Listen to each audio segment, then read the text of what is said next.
Fala galera, bem-vindos ao canal Ex-Enem. Meu nome é Cauê Gomes, sou professor de Geografia e hoje a gente vai falar sobre demografia. Vamos nessa!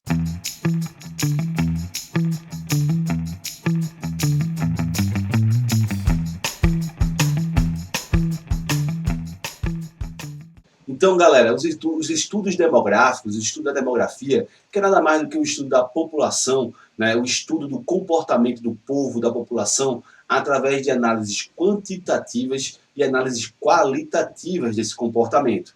Né? A gente sabe que quando eu penso em demografia, o estudo do povo, né, a gente pensa logo nos índices demográficos, nas taxas de crescimento demográfico, na taxa de natalidade, taxa de mortalidade, taxa de fecundidade, taxa de crescimento infantil, PIB, DH, ou seja, os índices sociais, uma análise quantitativa. Isso é normal porque o estímulo aos estudos demográficos, ele teve na geografia o seu maior apogeu, a sua maior força ali, quando a escola de pensamento geográfico, chamada Escola Quantitativa Anglo-Saxônica, né, que é uma escola que surge ali pós-Segunda Guerra Mundial, onde o contexto do planejamento, onde o contexto da revolução tecnológica fez com que os estudos geográficos se voltassem principalmente para os estudos estatísticos, a forte utilização da matemática, da computação, através do levantamento de dados, essas taxas que a gente conhece tanto, para em cima dessas taxas, desses levantamentos sociais, aplicar políticas públicas para apresentar resultados ou soluções para os problemas sociais que se apresentam a gente. Ou seja, a escola quantitativa anglo-saxônica era uma escola que fazia análises principalmente ligadas ao quê? Matemática, números, né? Ou seja, estudos quantitativos. Por isso, na década de 70, vai surgir um novo pensamento geográfico, uma nova escola de pensamento geográfico, chamada Escola Geográfica Crítica. Ó, década de 70, Escola de Pensamento Geográfica Crítica. E com perdão do trocadilho, a geografia crítica ela vem criticar a escola pós-Segunda Guerra, a escola anglo-saxônica, principalmente porque ia simplificar os problemas sociais através das análises, né, simplesmente quantitativa. Né, uma análise superficial, uma análise que não apresenta os problemas de fato, culturais, sociais, históricos. Né? Ou também, essa análise quantitativa ela pode ser usada pelo Estado, pelo governo, né, para distorcer dados reais e não mostrar como é a realidade atual de um certo país, de uma condição da população. Exemplo, a gente tem o clássico índice social chamado IDH. IDH, Índice de Desenvolvimento Humano. O IDH ele vai usar como base da sua análise o PIB per capita. O PIB é o Produto Interno Bruto. É toda a riqueza gerada por um país e por um território. O PIB per capita é o PIB dividido pela população economicamente ativa. Se eu pegar o PIB nacional e dividir pela população, a gente vai ter em média, a população economicamente ativa, em média aí acima de 36 mil reais, acima de 40 mil reais, a ideia do salário mínimo. Ou seja, se eu pegar o PIB per capita e usar como base para análise social e econômica do meu país, ela vai apresentar um erro muito grande. Porque eu sei que a maior parte dos brasileiros não recebe 36 mil reais de salário por mês.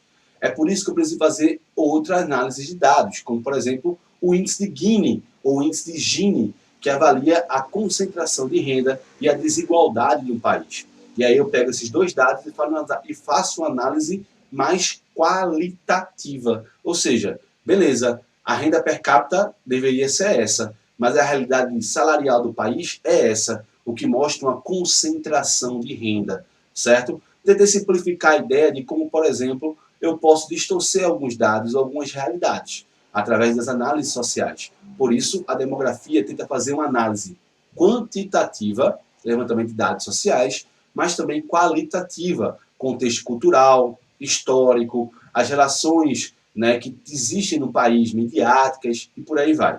Beleza? Então, com isso, a gente vai ter o seu maior ápice no país, o Instituto Brasileiro de Geografia e Estatística, ou seja, o nosso querido, amado IBGE. O IBGE ele é o exemplo dessa geografia quantitativa do país, ele é o principal órgão de análise demográfica do nosso país.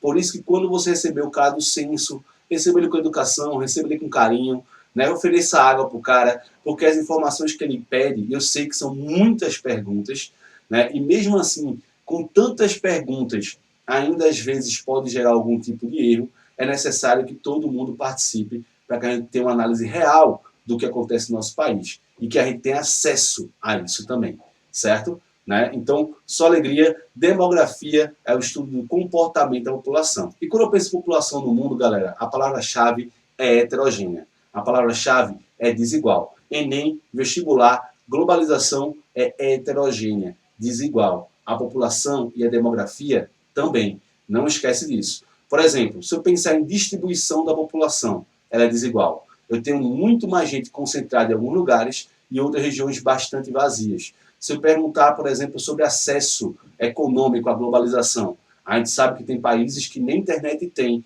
e outros países que já estão aí com 4G, 5G e por aí vai. Quando a gente pensa em alimentação, quando a gente pensa em pobreza, riqueza, acesso a minerais, acesso à água, infelizmente, a população do mundo ela é heterogênea, ela é desigual, certo? Ela se apresenta mal distribuída pelo mundo. E quando eu penso, quando a maior parte da população se encontra, ela se encontra em países em desenvolvimento ou em países pobres. Professor, por quê? É porque tem muita gente que é pobre? Não. Você que assiste Vingadores e acha que Thanos está certo, você está errado. Thanos estava muito errado. Não é porque tem muita gente que é pobre, é porque é pobre que acaba tendo uma taxa de natalidade maior, porque, querendo ou não, a falta de acesso à informação, de educação, as condições desiguais, a relação da desigualdade de gênero, entre outros vários fatores, contribuem para isso. E se você quiser entender melhor quais são as teorias demográficas e por que Thanos estava errado, clica aí no sininho para receber nossas notificações. Segue a gente aqui no canal XENEM, porque a gente vai ter a nossa aula de geografia sobre teorias demográficas. E quando a gente fala de teoria demográfica, aí sim a gente prova que Thanos estava errado. Beleza? Vamos nessa. E se eu estou falando de população mundial, a gente está falando sobre má distribuição, observa sempre esse mapa que cai no vestibular. Esse mapa mostra a desigualdade da distribuição populacional no território pelo mundo. Dentro desse círculo aqui, tem mais gente do que no resto do mundo todo. Dentro desse círculo, tem mais gente do que no resto do mundo todo, certo? E por quê? Dentro desse círculo, também vou ter dos 5 países mais populosos. O que é um país mais populoso? Um país que tem uma representação muito grande de pessoas, onde eu tenho uma taxa demográfica muito alta, certo? É um país bastante populoso. Os 5 países que têm países mais populosos do mundo, dos 5, 4 estão nesse círculo aí. Eu tenho a China, que é o país mais populoso do mundo, depois vem a Índia, eu tenho a Indonésia e eu tenho o Paquistão. Dos 5 países mais populosos do mundo, só os Estados Unidos não está dentro desse círculo. O que faz com que, sim, aquelas 7 pessoas no mundo, 4 hoje sejam asiáticas, certo? Estão ali no continente asiático. Por isso, quando você assiste esses filmes futuristas, bem distópicos, né, sempre tem uma representação muito grande de símbolos chineses, coreanos, japoneses, né, sempre tem uma representação de uma cultura dita, né, e visualmente reconhecida por ser asiática nesses filmes futuristas, porque está muito ligado a essa ideia de que realmente a maior parte da população futuramente será de asiáticos, o que já acontece agora. Então não esquece disso. Então quando eu estou falando assim de país populoso, eu preciso entender o que é população absoluta. Aqui está a lista dos 6 países mais populosos do mundo. Entre eles, o Brasil em sexto. Mas dos 6, 4, lembrando, são asiáticos. Não esquece. Então a maior parte da população hoje está onde? Concentrada no continente asiático. Não esquece. Então, para eu saber o que é um país populoso ou não populoso, eu preciso saber o que é população absoluta. Vem comigo, ó. População absoluta mais fácil, certo, do que derrubar bêbado no carnaval, certo, em ladeira alta, né, Ouro Preto, Olinda. Se você não foi ainda, estude, passe na universidade, seja você também aí um realizador do seu sonho, para que futuramente você possa poder viajar e conhecer esse Brasil maravilhoso. Corra atrás. Vai ser lindo quando você raspar a sobrancelha e cabeça aí. Vamos nessa. Então, o estudo da população absoluta, certo? Né, é a população que reside no território. Então, é o total da população que reside naquele país, naquele estado, naquela cidade, naquela região. População absoluta é o total de pessoas que residem na área, certo? Se eu tenho uma população, certo? Normalmente uma população acima de 100 milhões, normalmente já é considerado um país populoso. Abaixo de 100 milhões, normalmente é considerado um país não populoso, certo? Então, ó, populoso está ligado em relação à população absoluta. População absoluta é o total de pessoas que residem na área, na região, no país. Ela vai me dizer se uma região é populosa ou não populosa, certo? Ou seja, se a região tenho mais de 100 milhões de pessoas, é um país populoso. Se eu tenho abaixo de 100 milhões de pessoas, é um país não populoso. Beleza? E aí eu preciso, para contribuir para essa análise dessa concentração populacional, a população relativa, que ela é feita com base na densidade demográfica. Vem cá, não me confunde, professor, devagarzinho. População relativa, ela é feita com base na densidade demográfica. E o que é densidade demográfica? É eu pegar a população absoluta e dividir pela área do território. É eu pegar a população absoluta e dividir pela área do território. Isso vai me dar uma média de habitantes por quilômetro quadrado. Então, por exemplo, se eu pego no mundo os mais de 7 bilhões de pessoas que existem no mundo e divido pelos territórios continentais que a gente tem hoje no nosso planeta, eu vou ter em média mais ou menos aí 50 pessoas por quilômetro quadrado. E isso é a densidade demográfica, a quantidade de pessoas por quilômetro quadrado. A média da densidade demográfica do mundo é mais ou menos hoje 50 habitantes por quilômetro quadrado. E por isso a gente usa o termo população relativa. Por que relativo, professor? Porque eu sei que não tem 50 pessoas igualmente distribuídas no mundo a cada 1 quilômetro quadrado. A maior parte da população do mundo hoje se encontra aí, mais da metade da população do mundo se encontra dentro daquele círculo que a gente acabou de ver, no continente asiático. Então a população se apresenta má distribuída, não é isso? Bastante concentrada, onde a população relativa, porque é relativo, não existe 50 pessoas por quilômetro quadrado, relativamente a gente teria essa população se ela fosse igualmente distribuída pelo território. População absoluta, total de pessoas residentes na região. Me dá se a região é populosa ou não populosa, certo? E densidade demográfica, população relativa, vai me dizer se uma região é povoada e não povoada. Mas vamos com calma, vamos nessa. Ó, a população absoluta, como a gente acabou de falar, o exemplo que a gente tem é a China, que é o país mais populoso do mundo hoje, certo? Mas está perdendo seu patamar aí, né, para a Índia, que está crescendo bastante a população de maneira mais acelerada do que a China. A gente sabe que, nesse contexto de países mais populosos, como a gente já falou, lembra da Ásia, né? E que é importante lembrar, primeiro, duas noticiazinhas aí que são legais para cair na prova e ser abordadas sobre população absoluta. Primeiro, em 2019, o Brasil perdeu o patamar de 5º país mais populoso do mundo para o Paquistão. O que isso me mostra? Primeiro, que o crescimento populacional do Brasil está diminuindo. O Brasil ainda cresce, mas cresce mais lento do que países como, por exemplo, o Paquistão, que cresce ainda de maneira mais acelerada. Isso principalmente porque o Paquistão se encontra num conjunto de países com industrialização tardia, retardatária e bastante recente, com a urbanização recente, o que gera uma característica aí desse crescimento populacional acelerado.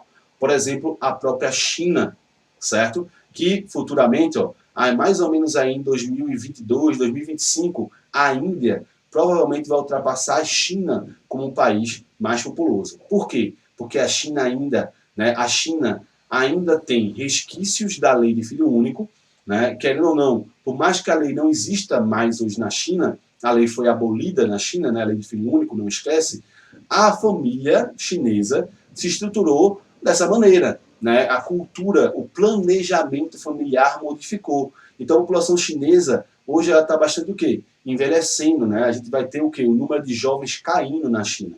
Enquanto a Índia, que é um país que ainda está se urbanizando, o processo de urbanização gera um certo crescimento populacional. Porque o fato das pessoas saírem do campo para a cidade permite que as pessoas tenham mais acesso a certas coisas, como, por exemplo, um remédio, uma informação, uma água encanada. Sim, isso varia muito de país para país.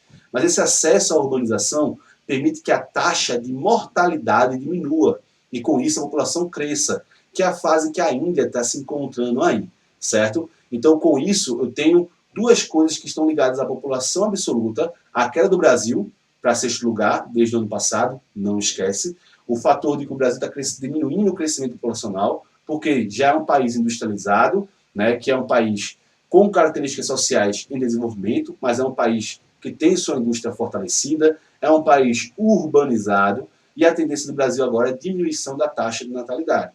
A Índia e a China A Índia é um país que está se urbanizando. A taxa de natalidade e a taxa de crescimento populacional tende a ser maior nessa fase de transição do país. Com isso, a Índia, daqui a pouco, vai se tornar o país mais populoso do mundo. Beleza? Não esquece, mas a Índia é a nossa China, certo? Vamos lá. Né? E no Brasil, a gente sabe que a população absoluta, o Brasil, como o mundo, ele é distribuído de maneira desigual. Né? O Sudeste é a região mais populosa, o Nordeste é a segunda, mas lembra que quando eu pego o Brasil, eu divido em fatores econômicos, regiões econômicas, eu tenho o Nordeste, eu tenho o Meio Norte e eu tenho o Centro-Sul. Né? O Centro-Sul tem mais de 60% da população brasileira, o que mostra também a concentração, por exemplo, desigual, da concentração econômica, da relação política, tudo isso. O Sul e o Sudeste sozinhos têm mais de 60% da população brasileira, o que apresenta essa condição desigual. Mas também, né, é importante fazer uma análise da densidade demográfica. E vem comigo, devagarzinho, rapidinho. A gente acabou de entender que a densidade demográfica é a população relativa. É a população absoluta dividida pela área. Saca esse mapa aqui. Esse mapa que está do meu lado, ele mostra a densidade demográfica do mundo, por região, ou seja, por país. Não é isso? Onde ele mostra a quantidade de pessoas e regiões que são povoadas ou são não povoadas. Como assim, professor? Vem cá. De novo, saca só, vem comigo, certo? É aí, ó, repetindo, sempre ligando os pontos que a gente consegue garantir nossa vaga na universidade. Vamos nessa. Ó, população relativa, número de pessoas por quilômetro quadrado, massa. O média mundial é de 50 habitantes por quilômetro quadrado. Se uma região tiver, né, um país, por exemplo, uma densidade maior que essa, ela é normalmente considerada um país povoado. Densidade demográfica, população relativa, diz para mim se um país é povoado ou não povoado. Se a média for acima da média mundial, povoado. Abaixo da média mundial, não povoado. O Brasil, por exemplo, se eu pegar os 200 milhões de pessoas que habitam o território brasileiro e dividir pelo nosso território, pela nossa área, a gente vai ter em média aí 27 habitantes por quilômetro quadrado. Ou seja, eu tenho uma média menor do que certa média mundial. E com isso faz com que o Brasil seja um país não povoado. O Brasil é um país que tem mais de 100 milhões de habitantes, populoso, mas é um país que tem menos do que 50 pessoas por quilômetro quadrado, que é considerado um país não povoado, certo? Povoado é população relativa, densidade demográfica, e populoso é população absoluta. E como você vê aqui, é bem diferente, né? Eu tenho uma variedade muito grande quando eu falo de características de densidade demográfica. E por que isso é importante? Primeiro, porque a gente sabe que a densidade demográfica ela serve, por exemplo, para entender a pressão nos recursos, né? Quando eu pego aqui, ó, eu pego a Europa, eu pego os Estados Unidos, eu pego, por exemplo, né, o Brasil. Olha o Brasil. Onde é que eu tenho a maior densidade demográfica brasileira? Principalmente, olha o mapa, no litoral, não é isso?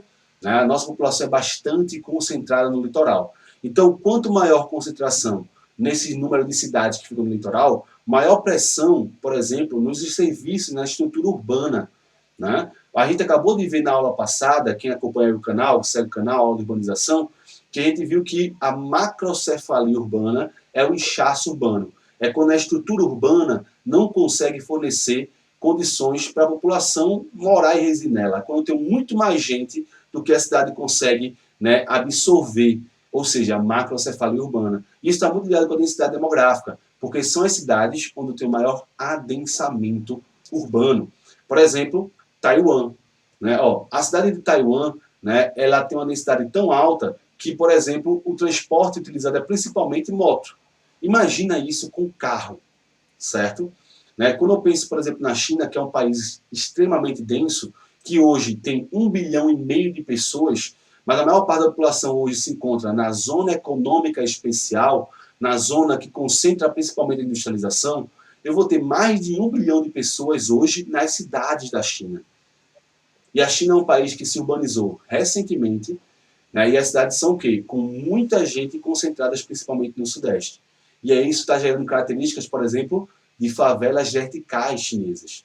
Esses prédios enormes que aglomeram a população, né, principalmente em condições de moradias precárias, como esse quarto aqui. Ó. Isso é uma fotografia de um dos quartos que tem nesses prédios, que mostra de cima ó, Aqui você está vendo a cabecinha do senhorzinho ali, ó, certo? Ele está ali sentadinho, né, de cima para baixo. A porta aqui em cima, né? A porta aqui em cima do quarto. Não tem nem 3 metros quadrados o apartamento do senhor que vive num desses prédios. Né? Então, o adensamento populacional, né, a densidade demográfica, ela serve para a gente entender a pressão, por exemplo, que as regiões sofrem em relação a essa má distribuição, certo? E aí também entender quais são as relações que fazem com que essa população se concentre mais ali. No caso das cidades, serviços. Saúde, educação, energia elétrica, comunicação, internet. Né? As cidades são centros adensadores, principalmente pela estrutura urbana, né, que ela fornece. Não esquece.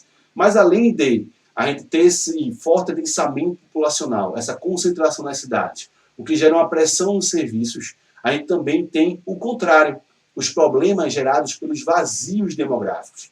A Mongólia é o país que apresenta a menor densidade do mundo. A maior densidade do mundo hoje, certo, né, é Mônaco, que é um país desse tamanho, né, e que, por ser muito pequeno, né, a população que reside nele, ó, né, a gente acabou de ver aqui, certo? Né, ó, cadê? Mônaco, o país mais povoado do mundo, com densidade demográfica de 18 mil habitantes por quilômetro quadrado. Só que Mônaco é um país com 20 mil pessoas. Né? Mas a gente vai ter aí, certo? Né, um país muito pequeno. É basicamente, quem assiste Fórmula 1, Mônaco é basicamente o percurso de Mônaco, de Fórmula 1. Né? Então a gente vai ter aí Mônaco e outros países com bastante densidade demográfica, certo? Mas a gente lembra que tem outras regiões que têm fortes vazios demográficos. Né? Ou seja, cidades que estão extremamente vazias, ou regiões que são extremamente vazias. E quando a gente fala de cidade, ela ser vazia, isso é um problema econômico. Porque se eu não tenho muita gente na região, a economia, a padaria, as escolas, os serviços não vendem. Por exemplo, a Mongólia é o país com menor densidade demográfica do mundo. É 1 habitante, em média, por quilômetro quadrado. Mônaco, a maior densidade, 18 mil habitantes por quilômetro quadrado. Verticalizada, muitos prédios, morando tudo verticalizado, né? O país pequenininho, Vaticano, né? Mali, que são países extremamente pequenos, certo? Mostram uma densidade grande. Né? Enquanto, né, a Mongólia é a menor densidade, uma das menores densidades quando a gente pensa em país. 1 pessoa por quilômetro quadrado. E aí, essas vazias cidades, essas cidades vazias, cidades fantasmas, elas simplesmente vão sendo abandonadas com o tempo. A economia morre, e isso faz com que a pessoa não consiga se fixar nesse território, tendo que migrar para cidades grandes, o que contribui, por exemplo, para a concentração e para o adensamento e a pressão maior em busca de serviços urbanos nas cidades maiores, nas cidades grandes. Então, incentivar a fixação do homem nessas cidades menores para diminuir esse problema do vazio demográfico, certo? É uma política pública bastante utilizada hoje, certo? Para o quê? Diminuir a pressão nas grandes cidades, para diminuir a evasão econômica e assim sucessivamente. Os vazios demográficos podem ocorrer tanto por essa questão econômica, né, de a cidade se esvaziar porque a economia não está indo muito certo, como aconteceu com a cidade de Detroit, né, nos Estados Unidos, quando a indústria saiu de lá para procurar vantagens em países pobres e em desenvolvimento, né, a economia foi à falência em várias cidades ali da região, e isso gerou esvaziamento, a migração dessa população para outras regiões. Né? Pode ser por fator de guerra, conflito, ou principalmente, quando a gente pega esse mapa, ó, onde está em vermelho, onde está alaranjado, são regiões de maior densidade demográfica no mundo. E como a gente vê, no Brasil, bastante no litoral. Nos Estados Unidos, bastante ali, ó, nordeste americano. A Europa, bastante densada. Sudeste da Ásia, ó, né, aqui na zona econômica especial da China. Então, com isso, eu vou ter a concentração muito grande e eu tenho vazios demográficos, como, por exemplo, a Austrália aqui, ó. Como, por exemplo, ali no norte da África, como, por exemplo, ali o miolinho da América Latina. Esses vazios grandes, vazios demográficos, eles estão ligados a fatores naturais, como, por exemplo, a dificuldade de ocupação. O norte do Canadá é um deserto de gelo, né? O norte da África é um deserto de Saara. A Austrália, né, é um país que a maior parte do seu território é um deserto continental. Né? Então, esses fatores, por exemplo, do clima, né, a floresta amazônica, no caso da América Latina, certo? Dificultam a ocupação do território e geram vazios demográficos naturais. Mas aí é um fator natural. Deserto, clima, seca, certo? Adensamento florestal. mas hoje a gente tem também vazios demográficos econômicos, como, por exemplo, o esvaziamento das cidades como Anagampu ou a própria cidade de Detroit durante um período aí. Beleza? Tranquilo?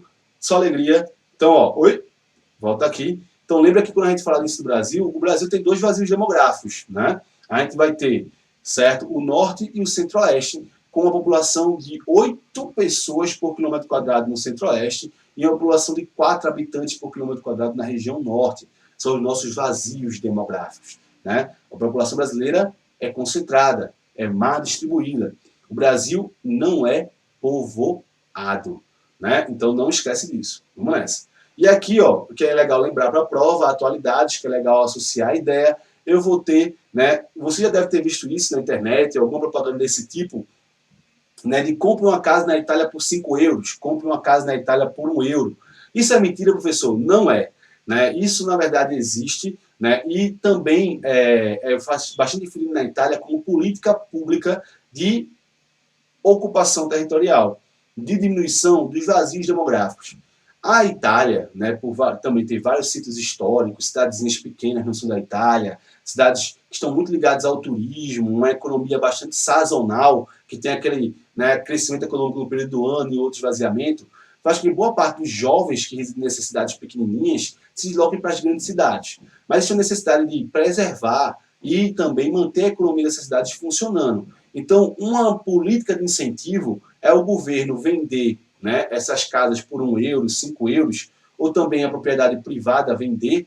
Agora, contanto que você tenha que reformar aquela casa, então normalmente são casas bastante destruídas, né, são bastante antigas algumas, não todas, mas várias vezes se encontra disso. Então você vai ter que investir aí 20 mil euros, 15 mil euros para recuperar essa casa para morar, então não é tão simples quanto parece. Além disso, em algumas cidades, por exemplo, você tem que depositar um valor no banco, né? E, por exemplo, ó, eu vendo a casa por 1 euro, mas você vai ter que depositar 5 mil euros no banco.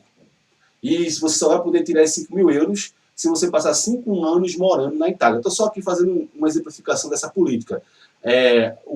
O período e o valor varia de país para país, certo? E de região para região na Itália.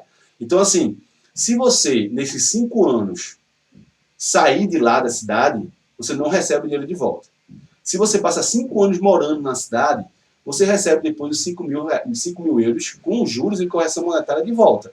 Certo? Agora, para isso, você precisa morar lá. Por quê? Porque ele não quer que simplesmente você compre uma casa e deixe a casa vazia. Ele quer que você compre uma casa e more lá, para contribuir com a política de fixação, para a diminuição dos vazios demográficos. Outros países dão bolsa. Ó, se você morar em tal região e for cidadão holandês, você ganha tal valor. Se você morar em tal região na Noruega, você ganha um auxílio. E assim também geram políticas financeiras de incentivo à fixação do território e à diminuição dos vazios demográficos. Beleza? Então, professor, entendi. População absoluta, populoso e não populoso. População relativa, povoado e não povoado. Todo país é populoso e povoado? A gente acabou de falar que não. Não esquece. Primeiro, acima de 100 milhões de habitantes, população absoluta, populoso. Abaixo, não populoso. Povoado, acima da média mundial, 50 mil habitantes. Desculpa, olha o erro aí, olha o trocadilho, 50 habitantes por quilômetro quadrado. Certo? Então, o Brasil, por exemplo, é um país que ele é populoso, 200 milhões de pessoas, mas é não povoado, 27 pessoas por quilômetro quadrado. Eu vou ter vários exemplos. Eu posso ter, por exemplo, países que são populosos e povoados, como, por exemplo, a China. Olha essa piscina pública aí na China, né? Onde a gente tem a China, que é extremamente populosa e extremamente povoada. Né? Eu vou ter, por exemplo, países europeus. Ó a dica, ultra mega geodica de Tio Cauê. Países europeus, normalmente, são países pequenos, certo? E que a população não cresce tanto, certo? Países, por exemplo, da União Europeia, os países grandes, quando eu penso assim, Alemanha, certo? Inglaterra, são países que têm em média 90, 80 milhões de habitantes, né? E normalmente esses países europeus são pequenos. Então, normalmente os países europeus são não populosos, mas povoados. Com contexto, vamos resumir aqui, fora a Estônia, na União Europeia, certo? Que nem faz parte do projeto, mas da Europa, todos os outros países são povoados. Aí o que varia, no caso, é populoso. Mas, normalmente, estou em dúvida, chego lá na própria pessoa, país europeu é populoso, desculpa, olha lá, olha o erro, ele é povoado, densidade demográfica, tem muitas pessoas por quilômetro quadrado. Por quê? Porque são países pequenos e não são normalmente populosos, porque também são países pequenos. E aí tem toda essa relação. Beleza? Então não esquece, normalmente países europeus não são populosos, mas são povoados. E eu tenho, por exemplo, o fator da Austrália, que sofre com o clássico vazio demográfico natural. O grande território australiano é um grande deserto. Né? A população australiana está basicamente concentrada aqui, ó, no litoral sudeste. E isso faz com que a Austrália seja um país que ele nem é populoso, tem 23 milhões de habitantes, e nem é povoado, certo? Então eu tenho esses exemplos aí. E o nosso querido Brasil, não esquece, populoso, mais de 20 milhões de habitantes, e não povoado. Mal distribuído, o adensamento populacional é mais concentrado no litoral. Eu tenho 2 vazios demográficos, o nosso vazio natural, que é a região da Amazônia, e o centro-oeste, certo? Que está muito ligado à questão histórica, contexto de ocupação. Beleza? Então, espero que vocês tenham entendido, galera. Espero que eu tenha ajudado a entender um pouquinho a diferença entre povoado e populoso, entender um pouquinho da importância da demografia e como ela pode ser comprada na prova. Beleza? Obrigado a todos. Forte cheiro do barbudo e só alegria. Vamos nessa!